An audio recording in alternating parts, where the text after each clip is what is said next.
So welcome back to my YouTube, and I am so delighted to be recording kind of part 2 with the amazing Emma Beswick. Welcome, Emma. Thank you, Liz, and I'm delighted to be back. We have had just such an incredible response to the Nutrigenomic testing that I talked about. And in an earlier YouTube film, which you can find on the Earle Wellbeing channel, I talked through the Lifecode Gx Nutrient Core report. Now, this was my personal report, so I was kind of sharing it with the world, but it seemed to be the best way to explain it, really. And we got halfway through because it's really detailed. So we covered all the nutritional side. I discovered that I don't process beta-carotene into retinol. So I need to make sure that I have all my animal produce, which I do anyway, so that's okay. We discovered that I am blocking the conversion of glutathione, so I've had to start taking that, and that's made a big difference to me. I'm not utilising my vitamin D properly, so I've increased my levels of that. So really very interesting, specific nutritional genetic information, and that's what I love about this. It takes all the guesswork out of it. It's really personalized. So if you haven't watched episode 1, then please do, but if you can't wait for that, I'll just give you a little overview as to what happens when you send off for your nutrient core report. Emma's team sends you like a little brush in a tube, and you do a little cheek swab. You do your DNA, you send it off. You've got it there. Oh, well done. I've got it. It's in its packet. Excellent. So all nicely clean. It's all anonymised. The samples are processed in the UK. The data is destroyed, I think, after 12 weeks. Is that right, Emma? Correct, yeah. Yeah, and it's not shared with any, insurance companies or anybody else. It is very safe and secure and private. But what it does is it reveals so many things. And what I love about it, I've done it for myself. I've actually, as Emma knows, just bought a couple of tests for my parents who are in their 80s. And I've had my children assessed as well, because one of them in particular, Earle, which we've talked about before, was shown to be severely blocking vitamin D. And I have to say, Emma, that since she's been on high-strength vitamin D, her life is transformed. I mean, wow. I am forever grateful to you for this. That's so good to hear. I think these stories are what really makes it for me, because it is what it's all about. It's what it can do. Phenomenal. I mean, we did cover that in the last episode, so I hope you watched that. And both my daughters actually gave their permission to have their results shared, because they are just so interesting. And for Earle, I think it's a lifesaver, literally. Not only in improving mental health and immune system, but she's a young woman, currently 20. And when I think about her bone health, later on, and being prone to osteoporotic fractures and bone loss and all of that. So amazing, really. Hearts to you and your team. But let's crack on with the second part, because once you've gone through all the nutritional information, there's then a whole other section of genes that get explored, which are all about lifestyle. So I have just given permission to Emma to share my data with you. I have nothing to hide.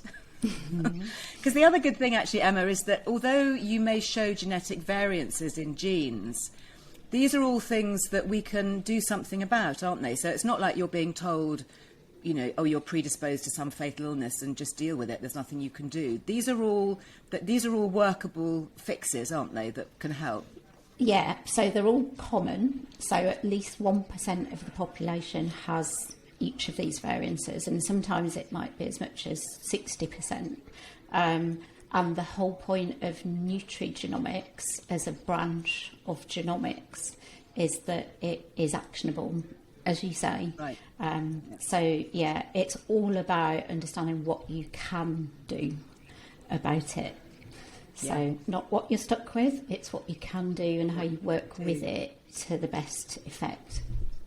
So moving on from nutrients, the first set of genes here that we're talking about are for appetite. So what do you look for here, and what does this mean? Obviously, I've got a red line there, which is not very pleasing to see. So these are about satiety or appetite, depending which way you look at it. And historically, these genes would have actually being good and helpful to survive. So if you think about human history, for the majority of that, we would not have had enough food. That would have been the main problem. And it's only in very recent years that it's been a surplus of food that is available to a lot of us. So when we see a red, that red for the FTO gene actually means that your satiety message isn't as clearly received. So when you eat, actually you could carry on eating, like as far as that message.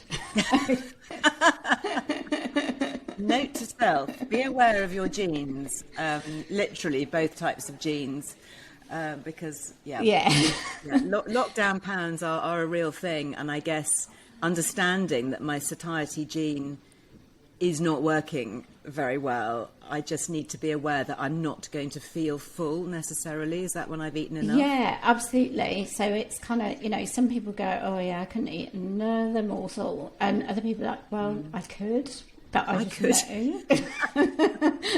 Right, so. Yeah. So it's all about just having that recognition of portion control, what is in the fridge, what is in the cupboard. I mean, personally, I just think the worst stuff, just don't buy it. Just don't buy the worst, junk food. If it isn't there, you can't be tempted. And really that's the deal. So, and there's a very interesting aspect of these genes as well, which is that Labradors, if you think about a Labrador dog and how hungry they are and how they will eat anything.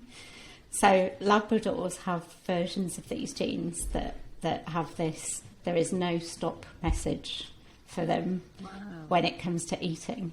But that's what historically made them good companions for us humans in terms of hunting dogs and things like that.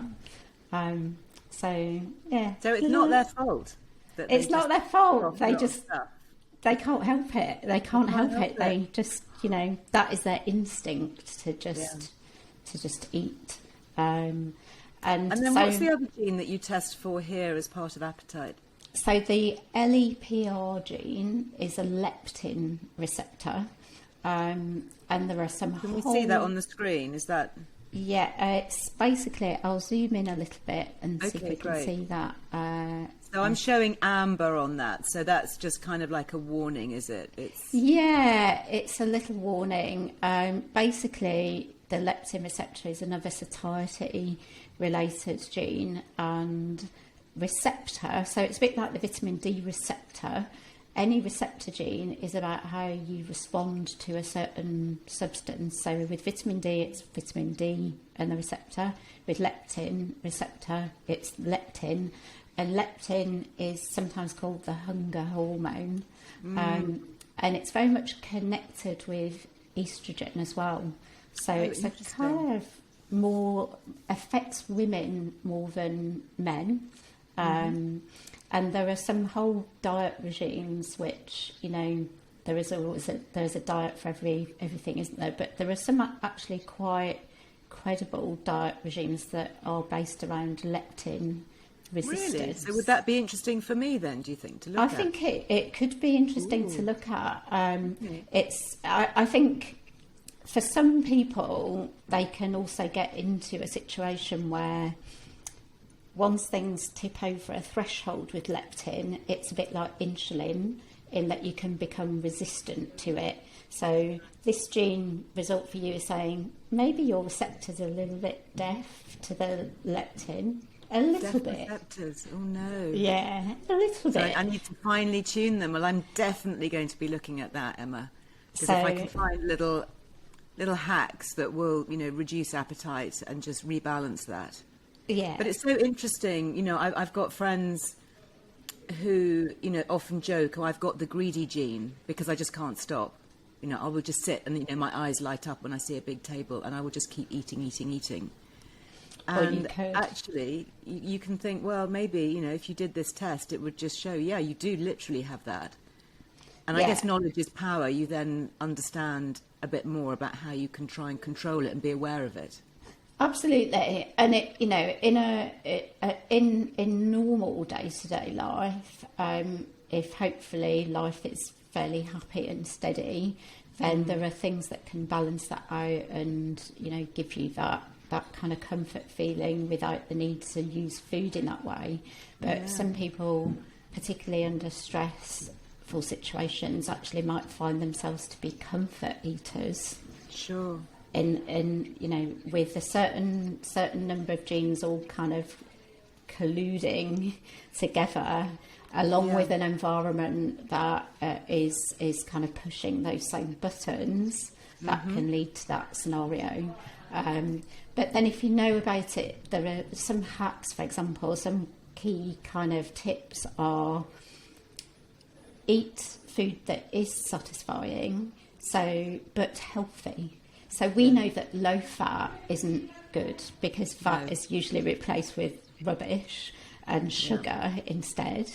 So actually good fats are very satiating. So they do help you feel full, and you don't want to keep eating a whole bottle of olive oil or 10 avocados.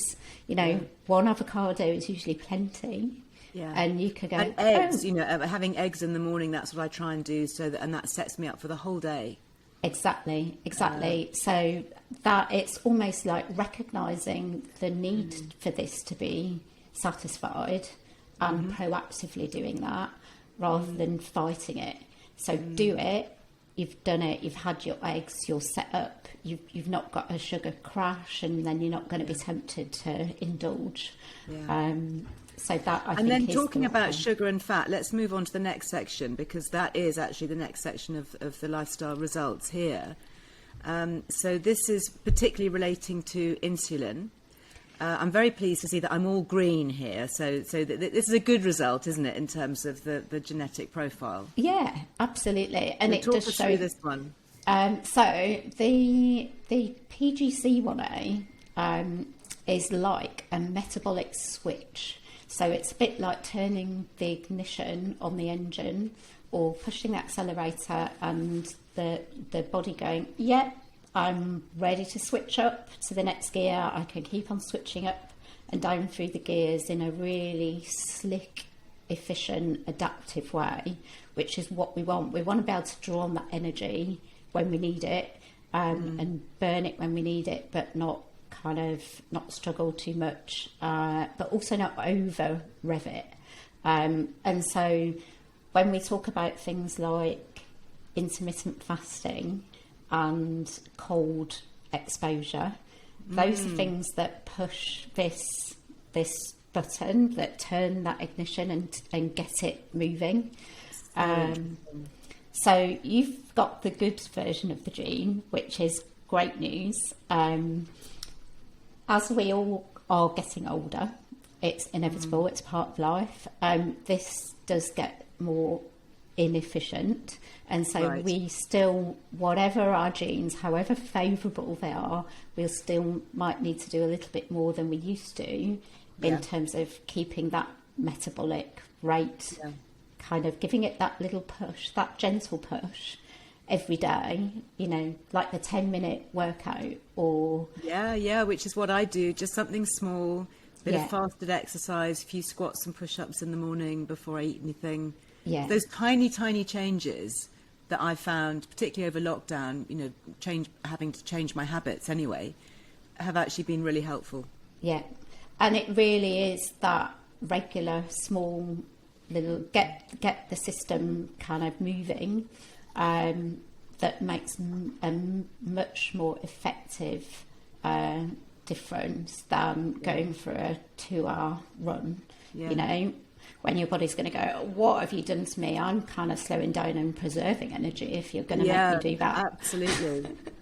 So then let's come on to the next one, because the next one is really interesting. And, you know, I was particularly interested in this, obviously personally, but also to talk about inflammation in general.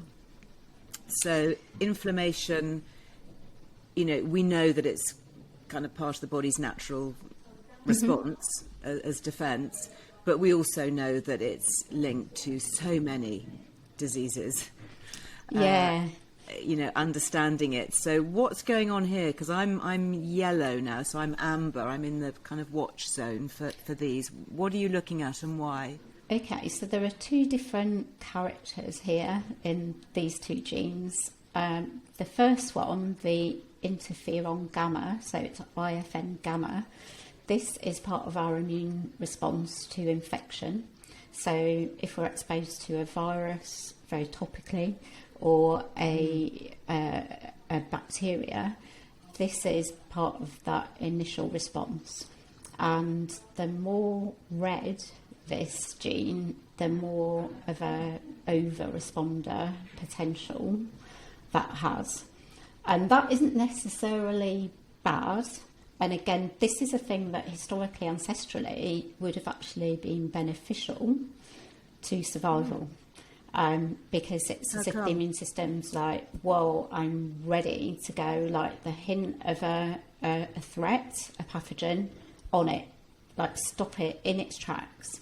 And I liken this to the bouncers at the club. So these are your bouncers. When a threat comes along, so there's an unruly punter comes along, and the bouncers are a little bit more effective at that point. They're more likely to see it off before it gets into the club. However, should that threat, that infection get through the doors and embed itself, then if the bouncers kick off in the club, the collateral damage is likely to be greater because it's an over-responder.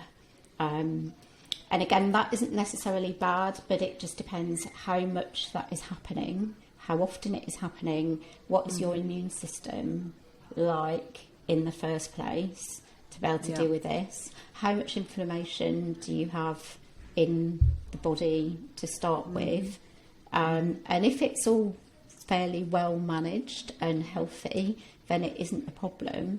But if it builds and builds and it's chronic, then it can be more of a damaging consequence, really. And then what about the TNF gene? Is that the same? So that is a more generic gene in terms of inflammation throughout our systems. And inflammation is one of those things, isn't it, that people go, well, I kind of understand the concept, but what does it mean? And it's as if there's a little kind of burning, smoulderingness that could be happening all the time and causing a little bit of a melt here and there if you're not careful. And you might not know about this until it gets to a particularly bad point. So the key here is to have good anti-inflammatory foods as part of your diet in a routine, normal behaviour kind of way, and that would include omega-3s, oily fish, olive oil, green tea if you like green tea. I do all those things except the green tea. I'm not a big fan of green tea, but maybe, I mean, I keep, a lot of roads are pointing me towards green tea, so maybe I'm just going to have to. So I'm the same. I'm a bit with green tea. And someone said to me, Emma, there is green tea and there is green tea, and it's like everything else. Okay. It's about just choose your product. Yeah, exactly. Okay. So I think that could be a good project for you. And then the curcumin, which I've seen there on the notes, that's of course the active in turmeric. Yes.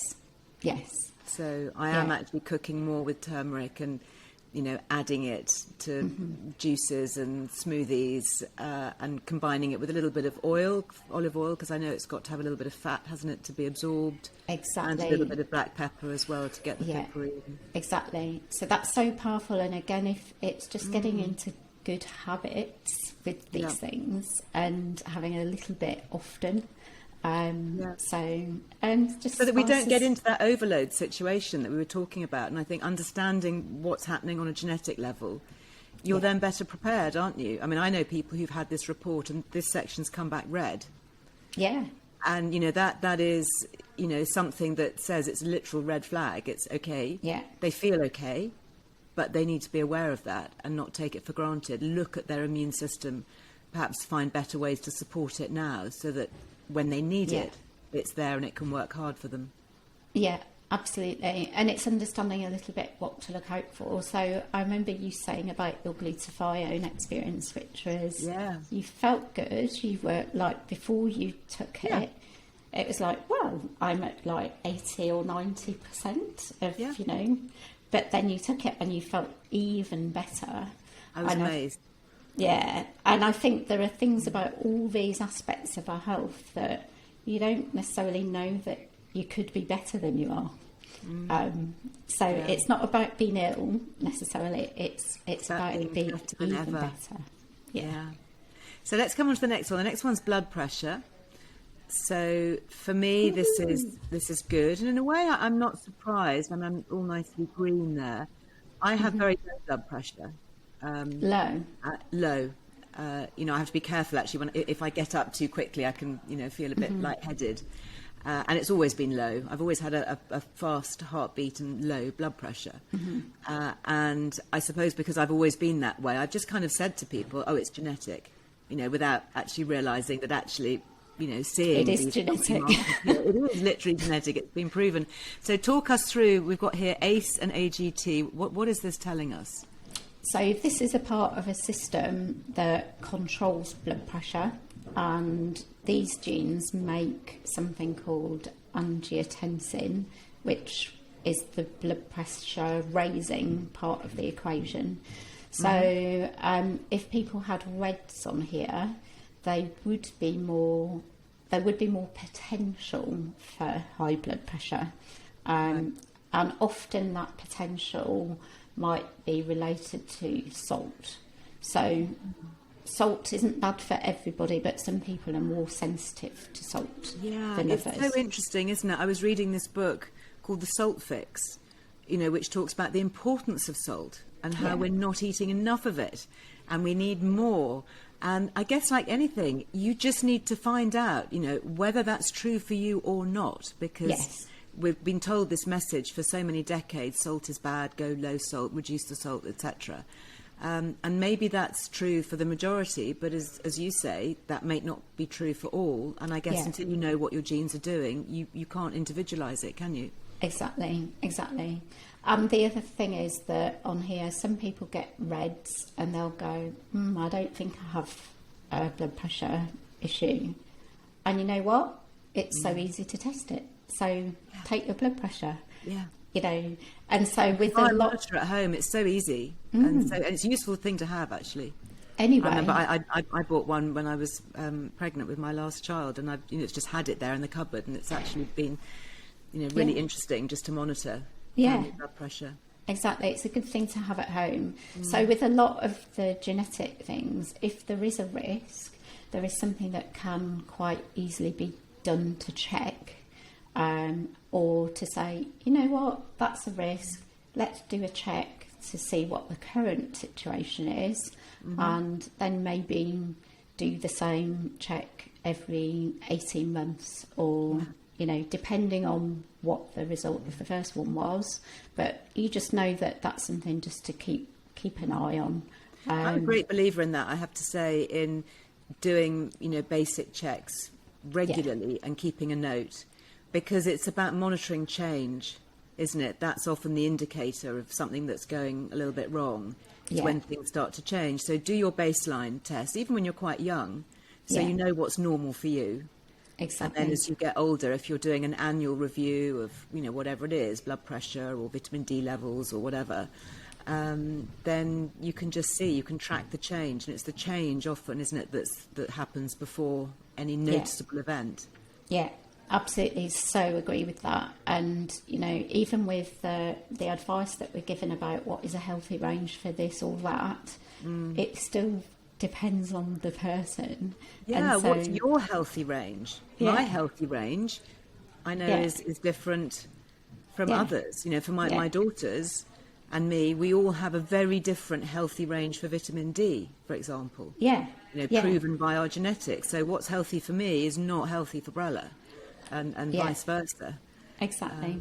So we're just, the day will come when there is this more finely tuned. Well, we're almost there. We're making these steps about more finely tuned guidance that is about you rather than just generally. This is generally good. It's kind of which is average, and it just doesn't take into account, like vitamin D doesn't take into account skin colour. Yeah. We know that the darker the skin, the more vitamin D is needed. It doesn't take into account levels of obesity. We know that the more overweight you are, the more vitamin D is needed. All those factors. Yeah. So we are getting there. I tick that off. Let's go on to the next one, because this is really interesting. This now comes into other kind of, I guess, less well-known areas of health and well-being. So this is circadian rhythm. Yes. Why do you test for this, and what does this mean? So circadian rhythm is our 24-hour clock or cycle. However, no one has an exact 24-hour cycle. So back to the thing we just mentioned about average. Okay, so we talk about average 24 hours and the day being fixed at 24 hours. But actually, some people's circadian rhythm is slightly shorter and some people's is slightly longer. And we can all work within that. We can function because these genes only alter that rhythm by minutes rather than hours. So, interesting. Yeah. However, just those minutes can create very different preferences and tendencies within our cycles. So within the 24-hour circadian rhythm, there are multiple rhythms, and there are different rhythms that impact all our different kind of biological functions as well. So it's like, when is our liver most active? When is our brain most active? And there are two general circadian cycles in a day, not just one.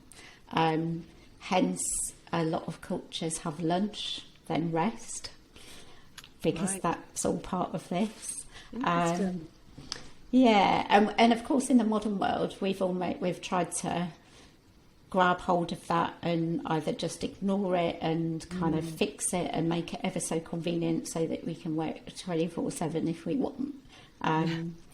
But what this actually means to the individual is, usually if you have variances on these genes, I don't just love the clock as a gene name. If you have variances, that usually means that your clock runs a little bit later or longer.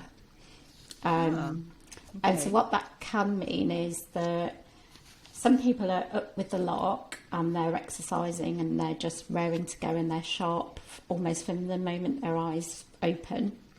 Yeah, that's not me. Wow. Genetically here. Yeah. And I work really late at night, really happily. I have to literally put myself to bed and make myself stop. Yeah, and that is what this would indicate. I mean, it's not red, but it indicates that actually you find your flow, your zone later in the day in terms of, right, this is my optimum focus. This is when I'm really in it and on it and able to perform at my best. And that's just so interesting, and I think so helpful for work. I guess thinking about that in two ways. I mean, first, I'm an employer, so I have a team working on my magazine, and I have people in my team who love early morning meetings. They're there 8 o'clock in the morning. Great, I'm doing a conference call, that's no problem. And there are others who'll say, oh, I really don't want to talk to you before about 10, but are very happy to carry on in the evenings. And I guess if employers understood the circadian rhythms of their teams, they'd be able to say, well, why don't you start work early And all those who, fit into that bracket can do that, because that's when you're going to be at your most productive and most capable. So try not to squish a round peg into a square hole. Yeah. And then otherwise, say to people, sure, you don't want to come in till, 10, 11 in the morning. If that works for you and you want to stay later, if that fits in with your life. Yeah. I know that as an employer, I'm going to have more productive people who are then going to be happier because they're going to be better at what they're doing. And then I guess on a personal level for me, if I'm planning my day now, I do tend to, if I've got a really in-depth feature to write or a piece of research that I know is going to take a bit of brain power, I do subconsciously think, I'm going to do that tonight, or I'm going to do that a bit later on towards the end of the day. And that's when I carve out my time. So I guess now I can, genuinely put that into practice and go, listen, if I've got any big decisions to make or any big projects to work on, kick it down the road until later in the day, because that's when I'm going to be able to give it my best. Yeah. I mean, I've always found that 4 o'clock in the afternoon for me is when I really get into something. And I did have a really, really great boss who was the opposite of me. And he was at his desk by 8 and he'd travelled an hour and a half to get there. But he was always there. He'd do his work and focus when the office was quite empty in the morning. Whereas I'd roll in, I always had to be in at 9, that was the rule. But I'd be there at 4 and he'd left by then. And that was when I was really focused. So, but it was he appreciated it. And we worked together really, really productively for that reason. And there was a bit in the middle when we were both there. Perfect. And I think knowing my chronotype actually helped me to accept that in a world when I was studying nutrition and I was being quite bombarded with opinions about having to do things early in the day and how being late was bad for you. It's kind of like there's a little bit of give aloud here, It's not a regime. It's about. It's truly about getting to know yourself and going with that flow. But on the other side of things, also don't let it run away with you, so that you are there at midnight or 2 in the morning. No, sure, Be sensible about it. And I was actually really interested to see my children, to see what their rhythms were. And I think teenagers have their own protocol, don't they, especially, but understanding which ones of my 5 children like to be early risers and which ones prefer to carry on late. The majority carry on late. I guess they've inherited that from me through their genes. One of your sons actually was fascinated by this because his was red on both, and he said his girlfriend just thought it was hilarious because it was so true. And doesn't function. I mean, mentioning no names, but he has appeared many times on my Instagram stories of me, desperately trying to get him out of bed during lockdown for homeschooling at, like 11 o'clock in the morning, and he's still just, duvet surfing. And and as you say, adding the teenage thing into things, and then you throw that on top. So I have cut him a little bit of slack. Absolutely, absolutely. Before we finish on this, the very interesting nutrition advice here, because I think a lot of people might think, well, how does nutrition play into this? Mm-hmm. Can you talk us through some of the points there that you've noted on this slide? Yeah, so obviously a lot of people struggle with sleep. It's a real kind of aspect of health that can be very problematic for people in terms of their whole quality of life. So there are things that you can do to really manage your routine. So there's a routine part, and there's also the resource part, which is, are you supplying the right ingredients for your body to make melatonin, which is the sleep hormone? Really important hormone, helps with the rhythm, but also cleans out your brain and your body. It's an antioxidant, so it's kind of almost, I always think of it the same way that I think of a a daily cycle, actually. The start of a day when you get up and the world is fresh, and it's almost, the dew is on the ground and everything's kind of all fresh to start again. That's what melatonin does in a broad way. So we need tryptophan, which is a protein. It's in white meat, like chicken, turkey. It's in almonds, so people don't like meat. Yeah, I eat a lot of both. I eat a lot of organic chicken and almonds. So great.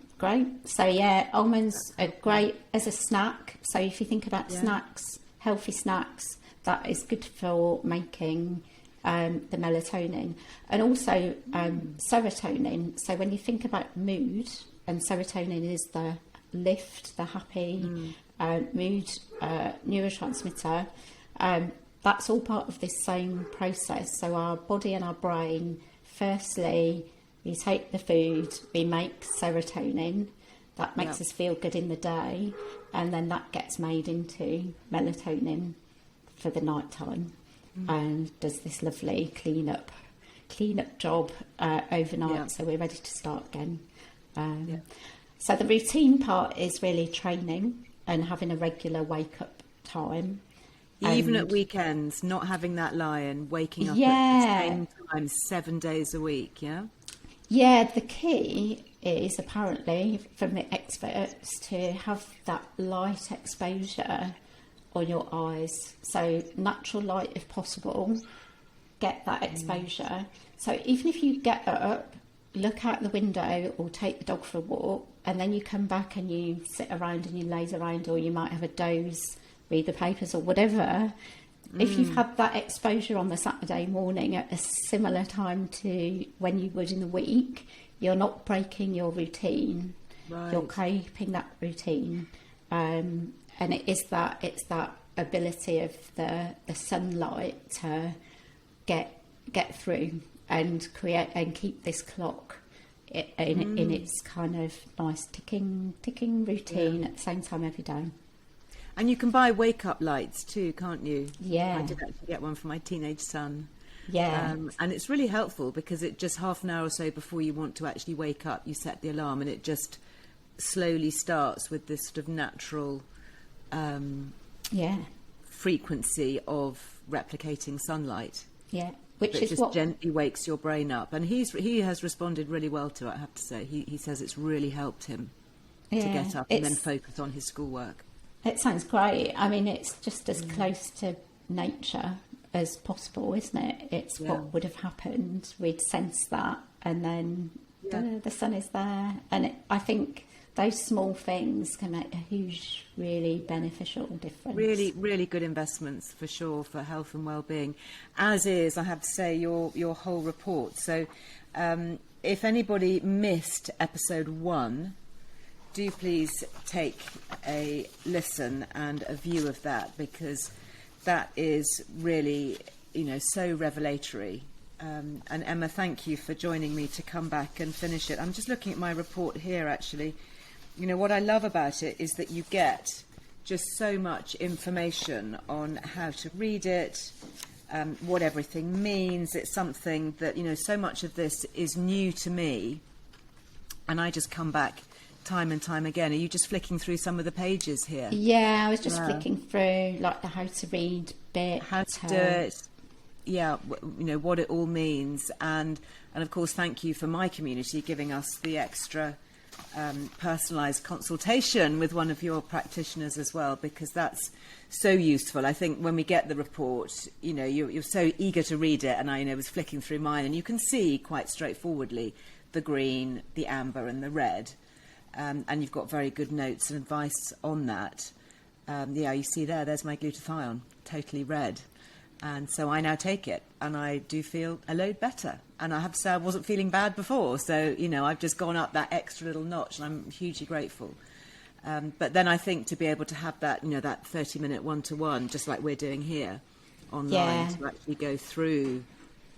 That's so important. Individualised. Yeah, we've got such positive feedback. Have enjoyed that. Yeah, that's fantastic. No, I hear that as well, and I've been talking a lot about this on my Instagram, and a lot of people have been leaving comments there. And also on our first YouTube film, there's a lot of comments on that thread as well, from people finding, these genes. And these variants are far more common, aren't they, than we might think? Yeah, so no one will ever get a report back that has nothing to say. Really? You've never seen one that's green all the way through? No. I'd almost, I don't think it's possible. Prove me wrong, everyone. If everyone gets that green person, that would be incredible, wouldn't it? Yeah, you can have your money back if it comes back green, but it just wouldn't. I'm so confident of that. There is something that will resonate with everybody in their report. And this is why we love it. And I'm sure. The consultants who are doing the explanations are loving it, and they say there's just always at least a few moments where people will be like almost stunned. It's like, how could you possibly know this? But I do think in our genes. That's how we know this. It is. So if you want to flick off the report, and I'll just end by giving people a little bit more information as to where they can go to find more. Those of you who subscribe to my magazine may well have read the article, the interview with Emma. And I also wrote quite a lot about my own findings there, and also used my elder daughter Lily to use her findings, particularly in relation to histamine and other tests that can be done to help with things like autoimmune issues. So you will find in the link below, you will find lots more active links that you can click on to access information. And as I mentioned before, Emma has kindly given this Earle Wellbeing community a really exclusive discount, which you can only get by clicking through on the link. You won't find it on your website, will you, Emma? Because it's a really special one. It's a special hidden link, a secret link. So you can click on that, and that gives you the package, that gives you the test, it gives you the report, plus it gives you the one-to-one time with a practitioner. And then what you need to do to get the money off on top, because it's a double discount, is you put Liz Loves, which is my usual discount code, all in capitals, at the checkout, and then that further reduces the price. So we are super grateful, and it's also been great to connect in so many ways, Emma. I know that we've been doing Instagram Lives and podcasts, and I don't know about you, but I just feel that there's so much more to say about all of this as we begin to unravel what's happening inside our bodies. Yeah, and I think I would like to say that I think for you, with your knowledge anyway, and your community's knowledge, this is like a real extra bonus, really. It fits very well, and the feedback from our consultants is that the community are already very well informed. Good. So when they do the consults, it's kind of like the starting point is already very high. So that's really great to hear. And certainly those of you who listen regularly to my podcasts, etc., will know that I have spent the last few years particularly focusing on support for the immune system and feeling well, particularly as we age. I have to say, in my 50s, self-interest here, it's all about self-preservation and aging well, and this is certainly part of it. So thank you very much, Emma. It's been lovely to chat again. Likewise. Thank you very much. Thank you. Bye. Bye.